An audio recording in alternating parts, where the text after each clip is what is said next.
السلام عليكم ورحمة الله وبركاته. الحمد لله الذي أرسل رسوله بالهدى ودين الحق ليظهره على الدين كله ولو كره المشركون. أشهد أن لا إله إلا الله وحده لا شريك له وأشهد أن سيدنا محمدا عبده ورسوله.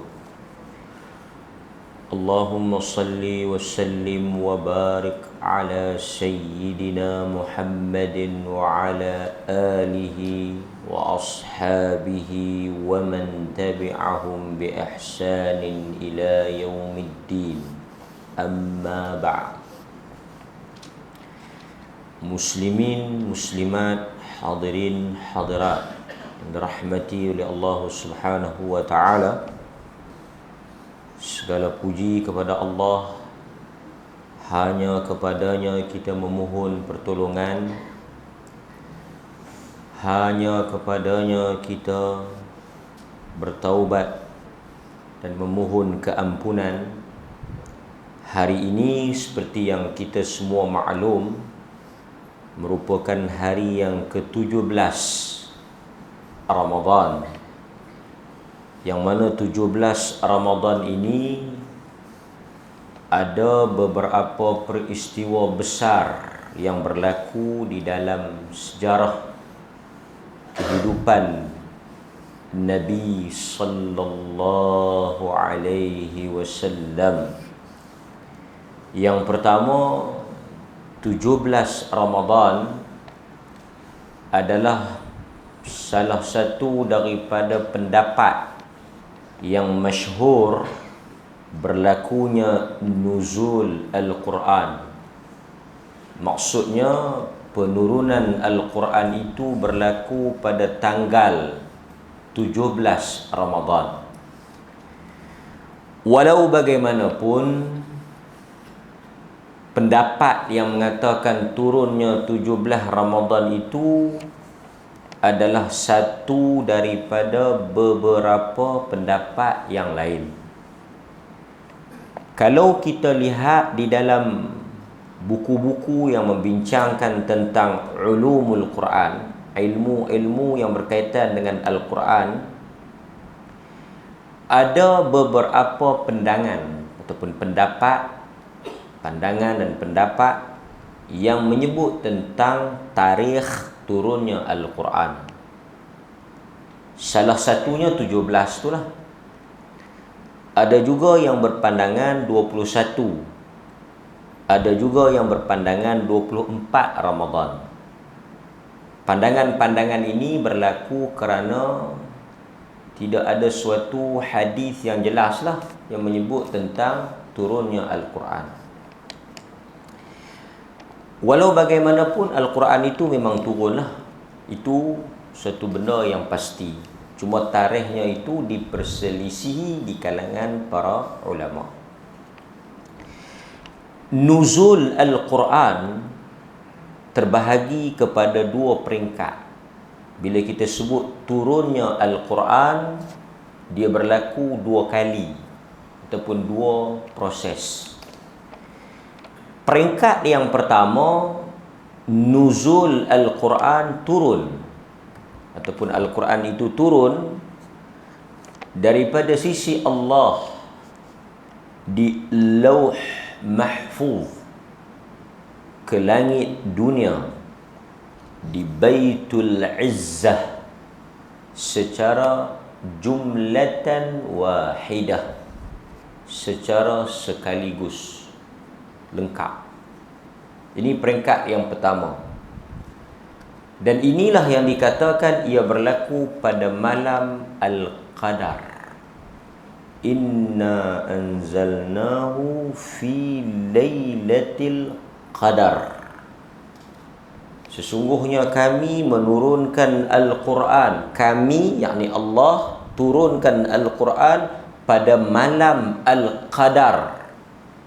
Dikatakan mengikut pendapat Dan pandangan Ibn Abbas, kejadian itu berlaku pada malam Al-Qadar. Jadi dia ada dua peringkat, dua fasa, dua proses. Pertama, penurunan Al-Quran daripada Lauhul Mahfuz ke Baitul Izzah, daripada di sisi Allah diturunkan kepada Nabi, diturunkan kepada di langit dunia sebelum kepada Nabi itu sekaligus, jumlatan wahidah. 30 juzuk selesai. Manakala penurunan yang kedua, peringkat yang kedua, seperti yang kita semua maklum, ialah turunnya Al-Quran daripada Baitul Izzah di langit dunia, dibawa oleh Jibril alaihi salam kepada Nabi melalui proses yang agak panjang, mengambil masa, berperingkat, beransur-ansur selama 23 tahun. Nabi dilantik menjadi Rasul. Wahyu yang pertama mula-mula turun, pertemuan Jibril alaihi salam berjumpa dengan Nabi di Gua Hira. Dikatakan inilah pandangan yang dipilih, dia berlaku pada 17 Ramadan. Hari inilah yang Nabi dapat tu. Quran turun tu 17 Ramadan, turun pergi kat Nabi tu. Yang turun daripada Lauhul Mahfuz di Baitul Izzah tu malam Al-Qadar. Daripada Baitul Izzah pergi kepada Nabi itu berlaku pada 17 Ramadan. Hari ini. Dan 17 Ramadan ini juga peristiwa besar yang kedua yang berlaku dalam sejarah umat Islam yang dikenali dengan Yaumul Furqan. Yaumul Furqan, hari Tuhan membezakan antara yang betul dan salah, al-haq dan batil, iaitu peperangan 17 Ramadan. Peperangan apa? Badar Al-Kubra. Jadi di masjid-masjid dia akan ada dua tajuk lah 2-3 hari ni. Mana-mana tempat pun kalau dia nak buat ceramah, satu dia akan buat nuzul Al-Quran, tanggal tarikh ni. Satu lagi ceramah yang popular yang akan dibuat peristiwa pengajaran Badar Al-Kubra. Jadi ceramah tajuk perang Badar satu, ceramah tajuk nuzul Quran. Kerana disebut bahawa turunnya Al-Quran itu 17 Ramadan, dan 17 Ramadan ini berlakunya peperangan Badar. Peperangan Badar ni dia berlaku di dalam bulan Ramadan. Peperangan yang pertama di dalam Islam. Jadi sahabat-sahabat yang pergi perang Badar ni mereka dikenali sebagai Ahlul Badar. Ahli Badar ni hebatlah. Sesiapa sahaja yang dalam ranking di kalangan sahabat tu, kedudukan para sahabah tu, nombor 1 sahabat yang paling afdal, sahabat yang paling tinggi, sahabat yang paling besar, sesiapa yang menyertai perang Badar. Siapa yang namanya tersenarai sebagai Al-Badri, Ahlul Badar, orang yang pergi perang Badar, dia berada pada kedudukan yang pertama. Ini peristiwa besarlah peperangan Badar ni, kan? Baik. Jadi kita jelas bahawa Al-Quran itu pertama dia turun dari Lauh Mahfuz ke Baitul Izzah di langit dunia sekaligus pada malam Al-Qadar. Kemudian dibawa daripada Baitul Izzah di langit dunia, diturunkan kepada Nabi, mengambil masa beransur-ansur, berperingkat selama 23 tahun. 40 tahun dilantik jadi Rasul, duduk di Mekah 13 tahun. Sebelum tu duduk di Mekah jugalah 40 tahun lah. 40 tahun dilantik jadi Rasul, tinggal di Mekah 13 tahun. Maksudnya Nabi keluar daripada Mekah ketika berusia 53 tahun. kemudian tinggal di Madinah, menetap di Madinah, meninggal dan wafat di Madinah, dikebumikan di Madinah 10 tahun. Jadi total umur Nabi betul lah seperti yang Nabi sendiri sebut, 63. Jadi 53 di Mekah, 10 tahun di Madinah, 23 tahun menjadi Rasul. Jadi Quran turun sepanjang masa itu 23 tahun. Baik. Pandangan yang menyebut 17 Ramadan ini ialah pandangan yang masyhur, disebut oleh ahli-ahli sejarah. Walau bagaimanapun, pandangan ini bukanlah satu-satunya pendapat yang dipilih ataupun yang putus di dalam tarikh penurunan Al-Quran. Baik. Jadi ada beberapa perkara lah yang boleh kita ambil pada hari ini bersempena dengan turunnya Al-Quran. Satu, kalau kita lihat kitab-kitab sebelum daripada Nabi SAW, Injil, Taurah, Zabur dan sebagainya, Suhuf, diturunkan oleh Allah Azza wa Jal kepada para anbiya alaihimussalatu wassalam sekaligus. Ini ada perbezaan sikit lah dengan Quran. Kalau kita tengok Taurah, Injil diturunkan sekaligus. Adapun Al-Quran diturunkan secara beransur-ansur, sedikit demi sedikit kepada Nabi SAW. Ada beberapa sebab yang dinyatakan oleh para ulama kenapa Allah Azza wa Jal menurunkan Al-Quran secara beransur-ansur.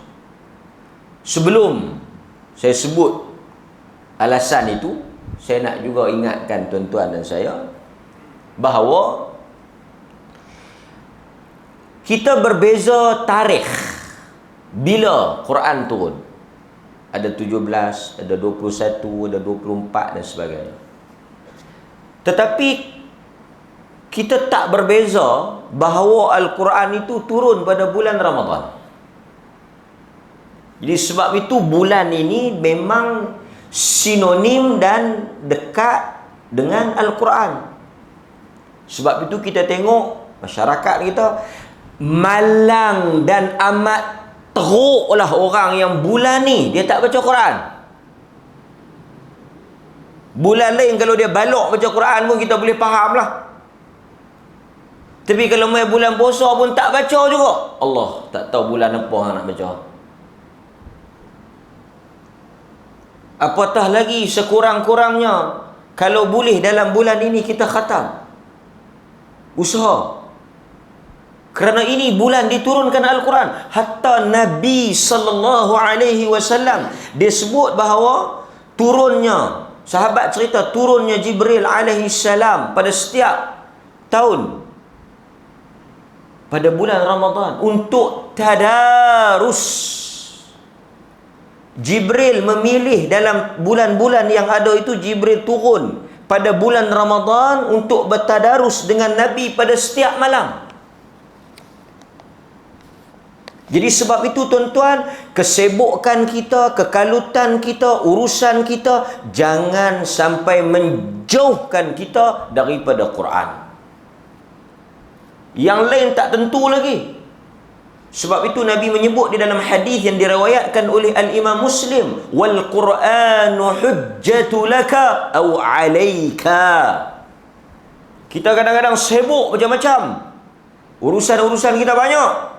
Tapi kita ingat kata Nabi, wal Quran, dan Al-Quran itu boleh menjadi hujjah membela kita, atau dia boleh menjadi hujjah yang menjahannamkan kita pada hari akhirat. Dalam hadis yang lain Nabi SAW sebut, bacalah Quran kerana Al-Quran itu akan datang kepada orang yang membacanya dan membela, mempertahankan orang yang membacanya pada hari akhirat di hadapan Allah. Jadi sebab itu kalau kita tengok Imam Malik bin Anas, dia duduk di Madinah mengajar hadis, kitab dia Al-Muwatta. Apabila masuk bulan Ramadan, dia menutup kelas pengajian hadis.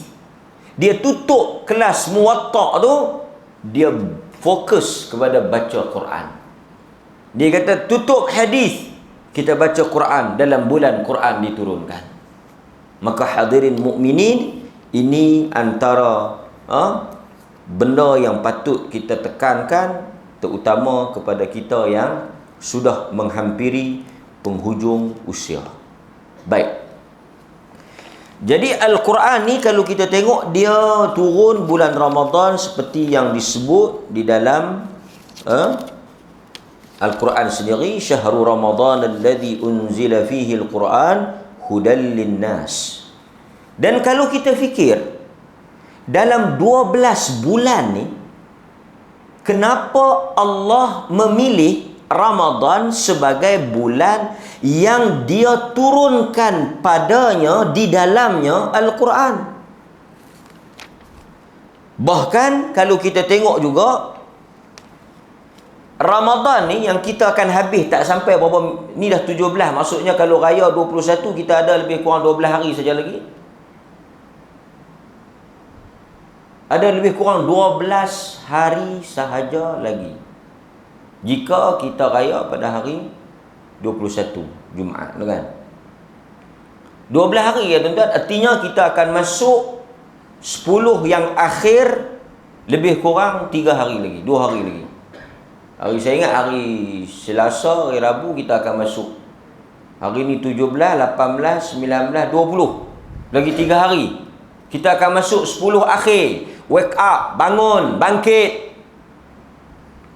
Setengah orang masih lagi. Masya Allah, tabarakallah. Semalam saya balik daripada mana tahu, lalu kot depan masjid tuan-tuan ni, tu dia punya jam. Saya ingat main masjid ni. Tapi pelik juga kalau nak main masjid ni, dia jam belah tu. Dia tak jam belah ni. Tapi dia jam belah ni. Jam belah ni, dia tak pergi belah tu. Saya ingat kan tak jam lah. Lalu depan Giant, saya ingat kalau kita berhenti kereta, turun jalan kaki sampai dulu daripada naik kereta, punya jam. Mencari Lailatul Qadar. Duk perhati juga kok nampak muka tuan-tuan. Alhamdulillah tak ada. Tengok kok ada wajib bumi ke, tak ada. Alhamdulillah. Tak bukan tak boleh pi, tak kira depan marah pula, pi lah. Orang nak berniaga kan, tak salah. Lepas nak cari baju, nak bergembira di hari raya. Hari bergembira. Tama nanti kita? Tang 10 akhir. Baik. Dan kalau kita tengok Ramadan ni yang kita nak habis dah ni tuan-tuan, 10 hari saja lagi. Nak makan sok pun lebih kurang 10 hari. Nak bersahur 10 hari. Saya nak sebut Ramadan ini kalau kita tengok di dalam riwayat-riwayat yang ada, Allah Subhanahu wa ta'ala bukan sahaja menurunkan Al-Quran. Ni tajuk Al-Quran lah pagi ni, nuzul Quran ni, ceramah nuzul Quran lah ni. Cuma tak ada buat banner kan. Tapi tajuk tu kan nuzul Quran. Allah menurunkan suhuf Ibrahim. Kan tuan-tuan duk baca dalam surah Al-A'la, bal tu'thiruna al-hayata ad-dunya wal akhiratu khairun wa abqa. Inna hadha lafis suhufil ula suhufi Ibrahim wa Musa. Suhuf Ibrahim tu, suhuf ni lembaran. Ibrahim itu diturunkan bila? 1 Ramadan. Dia tak turun 1 Rejab. Dia turun 1 Ramadan. Manakala Taurat dalam bahasa orang putih dia tulis Torah kan, T-O-R-A-H,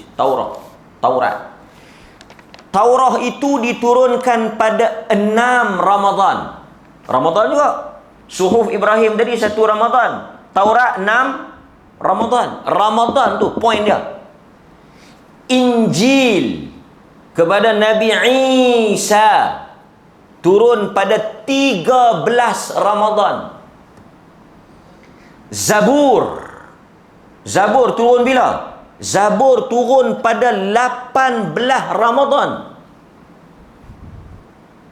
Dan Al-Quran kalau mengikut riwayat ini, dia turun pada 24 Ramadan.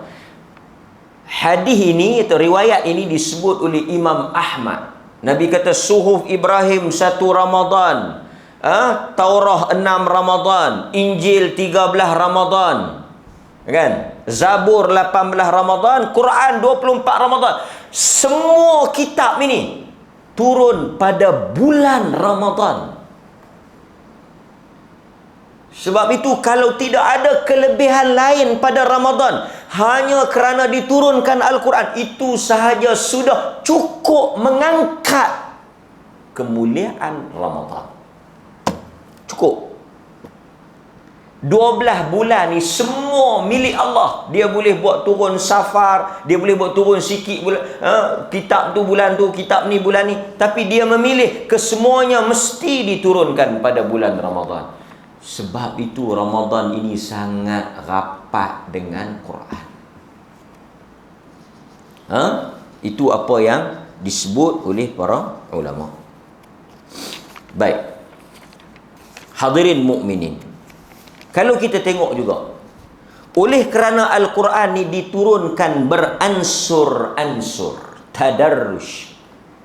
Jadi ada beberapa faedah ataupun alasan, sebab musabab yang munasabah ni kenapa Quran turun berperingkat. Sedangkan dia dah turun sekaligus dah peringkat pertama. Patutnya boleh je Jibril nak buat mai 30 juzuk tu nak ambil. Tapi dia buat turun sikit demi sikit 23 tahun. Yang pertama kata para ulama, seperti yang dinukilkan di dalam banyak buku-buku ulumul Quran ni berkaitan dengan ilmu Quran ni, satu, untuk menguatkan, mengukuhkan, menenangkan, memujuk hati Nabi. Maksudnya apa? Bila Nabi berhadapan dengan satu situasi, berlaku satu perkara, Quran akan turun. Jangan sedih, jangan takut. Benda ni juga berlaku kepada Nuh, berlaku kepada Ibrahim, berlaku kepada Musa. Apa yang engkau lalui ini macam mereka lalu. Contoh macam itulah. Maksudnya bila Nabi ada masalah, Nabi berhadapan dengan kesusahan, Nabi berhadapan dengan tentangan, Quran turun. Tajuk tu nak habaq kata apa? Benda ni dah ada orang kena. Nampak? Sebab itu kalau kita tengok dalam ilmu Quran ni, dia ada satu tajuk nama sebab turun, sababun nuzul ataupun asbabun nuzul. Sebab turunnya ayat. Sebab kenapa ayat tu turun. Jadi kadang-kadang kita tengok ayat tu turun untuk peristiwa-peristiwa yang macam ni lah. Nak menguatkan hati Nabi. Ayat ni turun di Mekah sebab peristiwa tu berlaku di Mekah. Jadi Allah nak meneguhkan hati Nabi. Maka dia turun beransur-ansur berdasarkan kejadian. Case by case. Jadi macam tu dekat Nabi, Quran pun turun. So Nabi baca, tenang. So Nabi baca, rasa semangat. Itu satu. Yang kedua, Al-Quran turun beransur-ansur bagi menjawab cabaran dan soalan yang dikemukakan oleh ni, geng hak tak puas hati inilah, kafir Quraisy, musyrikin ni. So Quran bila depa mai tanya Nabi soalan demi soalan, itu nak bagi tahu tu. Pasal apa yang dia tak turun sekaligus? Pasal nak memudahkan Nabi. Bila mereka mai tanya, Quran turun jawab. Mereka mai tanya, Quran turun jawab. Itu. Nampak? Jadi semua yang orang musyrikin Mekah tanya, Nabi boleh jawab. Dan Quran turun berdasarkan kepada soalan yang ditanya. Yang ni pun mukjizat juga. Sebab apa? Soalan yang mereka tanya ni bukan soalan biasa-biasa ni, soalan tinggi-tinggi ni. Cerita tentang Nabi Isa, cerita tentang umat terdahulu. Jadi bila mereka tanya tu, Allah buat turun. Mudah untuk Nabi nak jawab. Okey. Dia mai jawapan tu. Soalan tanya, mai jawapan. Boleh jawab. Okey. Yang ketiga, yang ni penting ni. Yang ni kita semua kena ambil perhatian. Quran turun berperingkat supaya memudahkan Nabi hafal. Jadi nak hafal Quran ni kena berperingkat. Tuan-tuan tak boleh hari Isnin baca, hari Selasa hafal. Hari Rabu lupa. Dia lagu tu dia apa benda pun kan, dia akan ada proses lah. Tuan-tuan, kita jangan malu kalau kita tak erti baca. Pasal apa? Qari yang paling pandai dalam dunia pun, dia beranak dulu dia tak kenal alif bata. Semua orang beranak semua tak erti alif bata. Semua bermula dengan proses tak tahu. Allamal insan, Tuhan yang ajar. So Quran ni kitab lain, tuan-tuan, kitab lain semua turun seketui. Sebab itu Taurah hanya ada lebih kurang 4 orang saja boleh hafal. Dikatakan ada 4 orang saja boleh hafal Taurat. Dalam seluruh Bani Israel tu, kaum Nabi Musa tu, hanya ada 4 orang saja yang boleh hafal Taurat. Kalau mati 4 orang ni, habis Taurat. Tapi Quran ni puluhan juta manusia daripada zaman Nabi tu sampai kita ada lagi orang hafal. Hafal habis, hafal tak habis tu cerita lain. Tapi dan sehingga kalau orang baca pelik pun, dia boleh tahu kata, tu imam ni aku ingat tak baca betul ni. Dia tak hafal ke? Aku tak hafal, tapi aku berasa pelik sangat. Quran sampai tahu tu orang ada insting tu. Kalau dia baca silap pun, kan Quran ni kadang-kadang ayat dia berulang-ulang. Kadang ayat yang depan tu dia boleh mai pula tengah-tengah. Jadi kita aku rasa macam dia kepala tu betul, yang ekor tu tak betul. Dia balik-balik pergi tengok dalam mashaf, betul aku. Tapi dia nak tengok tadi dia tak berani, pasal dia tak apa nak hafal, tapi tu imam tu hafal. Tapi nak hafalnya Quran mudah untuk dihafal. Tapi Nabi bagi tahu juga Quran ni seperti unta yang liar, yang mesti diikat. Jadi kebanyakan kita ikatannya agak longgar. Unta tu tak payah duk buat banyak-banyak. Unta tu pi sengak-sengak pun tali tu dia luruh pergi tu. Nampak?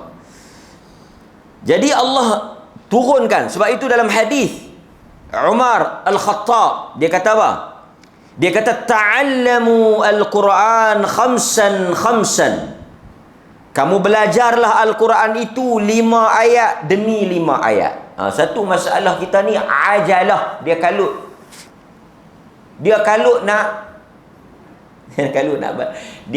segala-galanya. Dia kalut nak boleh baca cepat. Ustazah kata, awak ni tak boleh masuk kelas 3. Kelas yang baca Quran ni semua dah pandai dah. Awak kena masuk kelas 1, Iqra. Ni cerita betul ni. Cerita benar, bukan cerita bohong. Tak kalah masjid nak bohong. Dalam masjid ni mencarut tak boleh, bohong tak boleh. Kan? Lepas tu Ustazah kata awak ni melalui ujian tapisan berdasarkan tahap bacaan yang sesuai untuk awak ialah Iqra 1. Kan? Pasal kadang-kadang dia tunjuk tempat lain, dia baca tempat lain.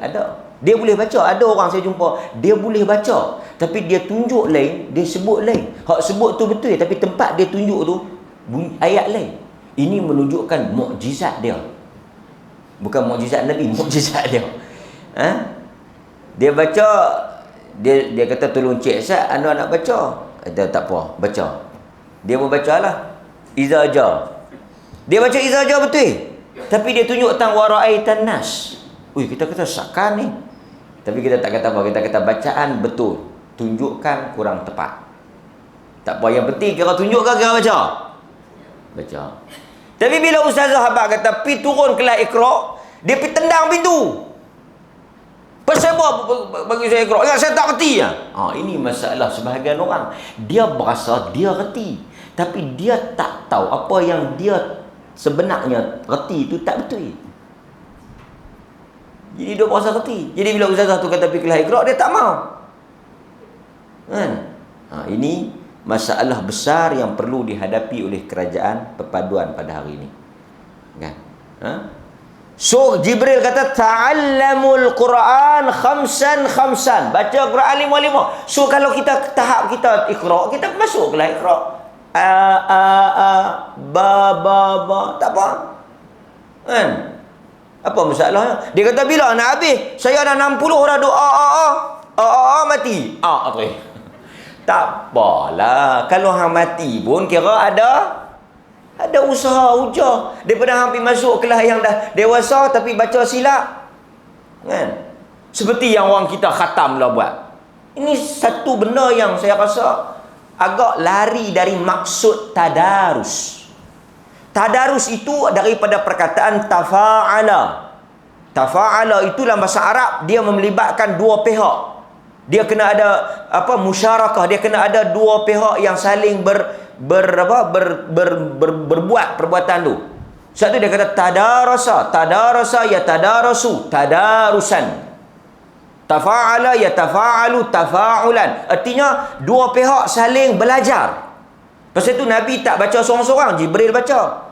Sahabat kata Jibril baca, Nabi baca, Jibril dengar. Itu tadarus.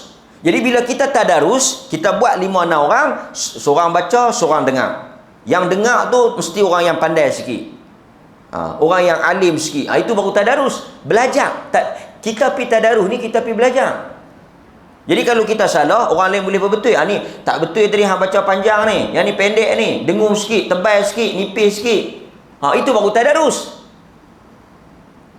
Ini tadarus. Lagi satu ramai-ramai tak tahu siapa yang nak dengar salah betul. Dia kata 17 dah ni kita lambat lagi nak khatam ni. Tak ada dah kita, tak ada dah. Nu nak buat majlis lagi nu. Telur rebus order dah, pulut kuning duk semua order dah, tapawai beli dah bila nak buat majlis. Dia duk kalut ke majlis. Ini juga perlu ditegur ni, diperbetulkan ni kumpulan-kumpulan tadarus ni. Lagi satu dia mengecoh. Bukanlah mengecoh yang salah, mengecoh yang boleh lah. Dia helak. Dia kata macam ni. Hang juzuk 1. Hampa kumpulan hampa juzuk 2. Dia buhlah nama kumpulan. Kenanga juzuk 1. Melok juzuk 2. Hampa pergi balik pergi baca. Yang ketua kumpulan kecil ni pula lagi cerdik. Macam ni. Hang baca sikit. Dah lah pecah daripada 30 juzuk tu. Dia pergi pecah dah 1 juzuk. Masuk dalam kumpulan 1 juzuk tu. Dia pergi pecah lagi pula. Lah kali kawan tu main. Khatam. Hang baca banyak mana? Tengah muka ya. Khatam apa tengah muka? Khatam ni daripada ayat pertama sampai ayat akhir. Itu makna khatam. Khatam tu habis.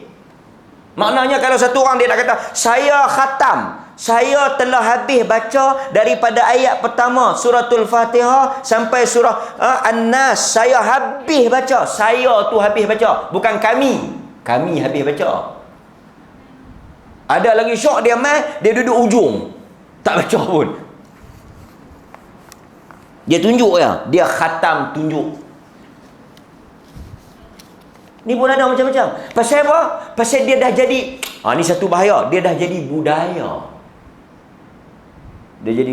Dia jadi majlis. Dia jadi aktiviti tahunan. Ni kita nak kena hantar laporan ni. Kumpulan kita buat tak tadarus. Ni pun sebahagian parti-parti politik dia jadikan benda ni sebagai satu aktiviti tahunan. Kan? Baik. Itu satu. So kita tadarus, kita baca elok-elok. Betul. Cari satu orang guru mai dengar bacaan kita. Bayang bulan puasa ni ambil guru mana, mai rumah kita ke apakah, suruh kita tadarus dengan keluarga kita. Kan? Kalau ada anak kita yang pandai pun, kita suruh anak kita jadi guru. Baik. Kemudian hadirin mukminin, so kita Quran turun ni khamsan kata Umar, fa inna Jibril alaihi salam nazala bil Quran ala nabi khamsan. Kita belajar Al-Quran ni 5 ayat. Kerana Jibril menurunkan Al-Quran kepada Nabi 5 ayat. Nampak? Kemudian kata sebahagian ulama, siapa yang belajar 5 ayat ni dia tak akan lupa. Artinya apa? Dia belajar kali sikit. Kemudian Quran turun berperingkat ni supaya manusia tak terkejut. Ni saya dah syarah panjang dah dalam kuliah-kuliah. Quran dia turun berperingkat ni supaya manusia dapat berubah beransur-ansur. Sebab itu kalau kita tengok cerita puasa, cerita zakat, cerita hukum hakam ni turun hujung, turun nak habis dah, turun belakang.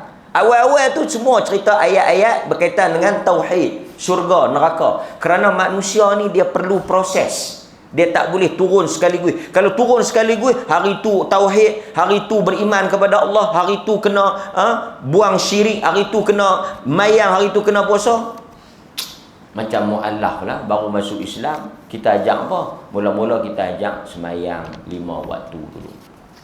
Berperingkat sesuai dengan, lepas kita ajak tu, baru kita ajak benda-benda yang berat lagi.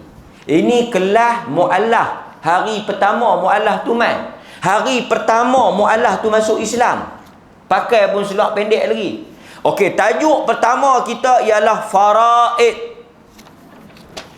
1/6 bahagian untuk siapa? Ini kalau ada anak. Kalau dia tak ada anak, ada bini, dia tak jadi 1/6. Dia akan jadi 1/8. Tu dia je. Mu'allaf tu kata ada anak lain pula, tak ada anak lain pula. Jadi dia tak sesuai betul tak? Tak masuk. Pening mu'allaf tu. Aku tak boleh pindah. Ada anak lain, tak ada anak lain. Ada bini lain, tak ada bini lain. Kan? Faraid. Orang tak ajak faraid. Atau kita pun tak ajak di masjid-masjid faraid ni. Faraid ni pengkhususan kalau mati. Kan? Nampak? Tajuk pertama, hudud. Tu dia. Kan? Masuk-masuk kat tangan aku tu kata. Kan? Nampak? So, ada dia punya silibus dia. Itu nampak. Dan tuan-tuan yang terakhir lah, banyaklah kalau kita nak ambil, saya hanya buka supaya tuan-tuan nampak. Dan satu lagi yang akhir, oleh kerana kita ni pertama dalam bulan puasa, yang kedua kita sedang bicarakan tentang Quran yang turun pada bulan puasa. Satu hadis yang Nabi SAW sebut kepada kita, yang Nabi sebut dua benda ni, puasa dan Quran. Sembahyang tak masuk, haji tak masuk, zakat tak masuk, puasa dan Quran. Puasa dan Al-Quran akan datang menjadi syafaat kepada hamba Allah pada hari kiamat. Ni Nabi sebut. Nabi kata puasa dan Quran. Pasal itu bulan ni bulan puasa, bulan Quran. Pasal itu kalau tuan-tuan tengok, kita akan baca doa Allahumma taqabbal minna salatana wa siyamana wa qira'atana. Bacaan kami, salat kami, puasa kami. Kan? Nabi kata puasa dan Al-Quran akan memberi syafaat. Dan satu lagi tuan-tuan, cuba perhati tengok. Masa pertama Quran turun kat Nabi, dia kata apa? Dia kata Iqra. Dia kata baca. Jadi Quran ni saya nak bagi tahu, dia mula-mula turun dekat Nabi, dia perintah tu, fi'il amar. Iqra, bacalah. Tu yang Nabi kata ma ana biqari, aku tak tahu baca. Satu lagi tafsir dia kata aku nak baca apa? Satu dia kata aku tak erti baca, aku tak erti baca. Satu lagi Nabi kata aku nak baca apa? Macam kita lah pipi baca. Tahulah baca apa. Tapi saya nak bagi tahu Quran ni abang suruh baca. Dia tak kata. Tapi kita kadang-kadang pi rumah gantung Quran berceragah. Tapi baca ada. Ada satu trend orang pergi Mekah. Dia kira nak pergi beli Quran dengan nak pergi kilang Quran. Dia kata kita tak pergi kilang Quran.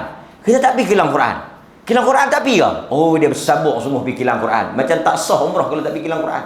Kita kena pergi kilang Quran. Dia berkata pergi Quran ni. Saya tiap kali mai saya kena pergi kilang Quran. Kita duduk tengok, duduk dalam bilik, tak baca pun Quran.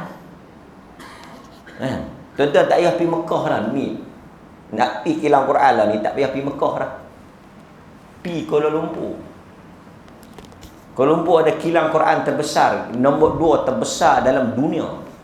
Kilang Quran terbesar di dunia di Mekah, di Madinah.